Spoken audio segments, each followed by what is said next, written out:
दोस्तों, भारतीय सशस्त्र बल दुनिया में सबसे शक्तिशाली बल में से एक है और भारतीय फिल्म उद्योग दुनिया में सबसे ज्यादा कमाई करने वाले उद्योगों में से एक है।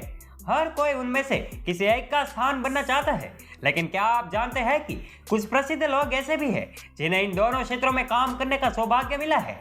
अगर नहीं जानते हैं तो जानने के लिए हमारे वायरल वीडियो के इस फैक्ट को अंत तक जरूर देखें। गुफी पेंटल एक वरिष्ठ भारतीय अभिनेता है जिन्होंने 1980 के दशक में बॉलीवुड फिल्मों के साथ साथ टेलीविजन धारावाहिकों में उल्लेखनीय भूमिका निभाई और अविस्मरणीय पौराणिक श्रृंखला महाभारत से लोकप्रियता हासिल की। उन्होंने इस सीरीज में शकुनी मामा की भूमिका निभाई थी। जब गुफी इंजीनियरिंग की पढ़ाई कर रहे थे तो 1962 में भारत और चीन के बीच युद्ध शुरू हो गया था और उस वक्त कॉलेज से सीधी भर्तियां होने लगी थी।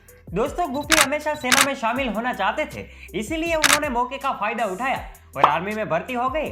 सेना ज्वाइन करने के बाद वह चीन सीमा पर सेना की तोपखाने में तैनात हो गए। आनंद बख्शी भारतीय सिनेमा के सर्वश्रेष्ठ और सबसे सफल गीतकारों में से एक। आनंद बख्शी ने लगभग 5 दशकों तक 3000 से अधिक गाने लिखे थे। उनमें से कुछ सबसे लोकप्रिय और सुपरहिट गाने थे, जैसे अच्छा तो हम चलते हैं, 2 लफ्जों की है, कुछ तो लोग कहेंगे और भी बहुत कुछ। लेकिन क्या आप जानते हैं कि अपना बॉलीवुड सफर शुरू करने से पहले बख्शी सन 1944 में रॉयल इंडियन नेवी में शामिल हुए थे, लेकिन विभाजन के बाद उनका परिवार भारत आ गया था। भारत आने के बाद वह भारतीय सेना में शामिल हो गए और 1956 तक देश की सेवा की। वह हमेशा एक गीतकार बनना चाहते थे, इसीलिए बहुत कम उम्र में ही कविता लिखना शुरू कर दिया था। वह अक्सर सेना के कार्यक्रमों में अपने गीत और बोल का इस्तेमाल करते थे जो भारतीय सेना से संबंधित होते थे। 2002 में 71 वर्ष की आयु में उनका निधन हो गया। विक्रमजीत कंवरपाल अभिनेता विक्रमजीत कंवरपाल डॉन, जब तक है जान, शौर्य, दो स्टेटस और है बेबी जैसी फिल्मों के साथ साथ अदालत, 24, स्पेशल ऑप्स और अवरोध जैसी कुछ लोकप्रिय टेलीविजन श्रृंखला में भी दिखाई दिए हैं। कंवरपाल का जन्म एक आर्मी परिवार में हुआ था और अपनी शिक्षा पूरी करने के बाद वह भी साल 1989 में भारतीय सेना में शामिल हुए और 2002 में मेजर के रूप में सेना से सेवानिवृत्त हुए। उन्होंने भारतीय सेना से सेवानिवृत्त होने के बाद 2003 में अपने अभिनय की शुरुआत की, लेकिन दुर्भाग्य से मई 2021 में कोरोना वायरस से संबंधित जटिलताओं के कारण 52 वर्ष की आयु में उनकी मृत्यु हो गई।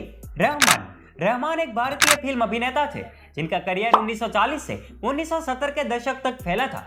उन्हें प्यार की जीत, बड़ी बहन, परदेश और वक्त जैसी फिल्मों में उनके अद्भुत प्रदर्शन के लिए जाना जाता है और वह देश की सेवा करने वाली मशहूर हस्तियों में से एक थे। दोस्तों, Rahman royal Indian air force में पायलट थे, लेकिन उन्होंने अभिनय की दुनिया में अपनी किस्मत आजमाने के लिए अपनी नौकरी छोड़ दी और उनका यह फैसला अफसोसजनक नहीं था, क्योंकि उन्होंने लगभग 3 दशकों तक लोगों का मनोरंजन किया।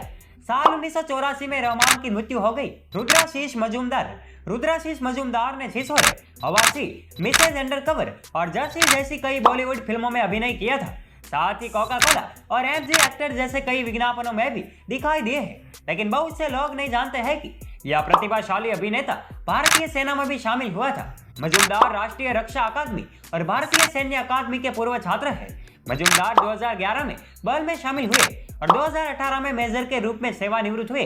अच्युत पोतदार 3 इडियट्स में मशीनें सिखाने वाले शिक्षक, और उनका डायलॉग याद है, अरे कहना क्या चाहते हो, वह वायरल हो गया। जी हाँ दोस्तों, हम बात कर रहे हैं अच्युत पोतदार की, जिन्होंने 4 दशकों तक दबंग 2, लगे रहो मुन्ना भाई, परिणीता और कई अन्य फिल्मों में उल्लेखनीय अभिनय किया है। लेकिन दोस्तों, बॉलीवुड में अपना करियर शुरू करने से पहले अच्युत ने मध्य प्रदेश के रीवा में एक प्रोफेसर के रूप में अपना करियर शुरू किया। बाद में भारतीय सेना में एक कप्तान के रूप में देश की सेवा की और 1967 में सेवानिवृत्त हुए।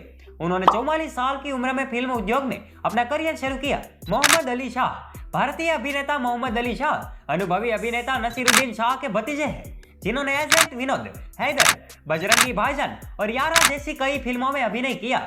लेकिन बॉलीवुड में अभिनय करने से पहले शाह ने भारतीय सेना में सेवा की और 2 साल तक भारत पाकिस्तान सीमा पर तैनात रहे। उन्होंने 3 वर्षों तक पूर्वोत्तर में उग्रवाद से भी लड़ाई लड़ी। वास्तव में उन्होंने देश की सेवा में बिताए समय के कारण फिल्म हैदर में एक सेना अधिकारी के रूप में अपनी भूमिका निभाई। मोहनलाल एक मलयालम मूवी अभिनेता है और भारतीय फिल्म उद्योग में सबसे लोकप्रिय नामों में से एक है। उनके मन में भारतीय सेना के प्रति बहुत सम्मान था और वह हमेशा भारतीय सेना का हिस्सा बनना चाहते थे, लेकिन जीवन ने एक अलग मोड़ लिया और वह अंततः एक अभिनेता बन गए। भारतीय सेना में शामिल होने वाले युवाओं को बढ़ावा देने के लिए अपनी सेलिब्रिटी स्थिति का उपयोग करने के लिए प्रेरित किया और उन्होंने स्वयं 2009 में भारतीय प्रादेशिक सेना में शामिल होने के लिए आवेदन किया। उनके आवेदन को भारतीय सेना ने तहे दिल से मंजूरी दे दी और उन्हें लेफ्टिनेंट कर्नल की मानद सैन्य रैंक से सम्मानित किया गया। भारतीय सेना के इतिहास में यह पहली बार हुआ कि किसी फिल्म अभिनेता को यह सम्मान दिया गया। विशेषकर कीर्ति चक्र, कुरुक्षेत्र, कंधार में सेना के किरदारों के स्क्रीन पर उनके चित्रण का युवाओं पर पड़ने वाले प्रभाव से भारतीय सेना कायल हो गई। तो दोस्तों, भारत सेलिब्रिटी के फोर्स के कनेक्शन के बारे में जानकर आपको कैसा लगा, हमें कमेंट करके जरूर बताएं। और दोस्तों, अगर आपको ये वीडियो पसंद आया हो तो इस वीडियो को शेयर करो, लाइक करो और ऐसे ही मजेदार वीडियो को देखने के लिए हमारे फेसबुक पेज को फॉलो जरूर कीजिए और हमारे यूट्यूब चैनल को सब्सक्राइब करके बेल आइकन दबाना मत भूलें। धन्यवाद।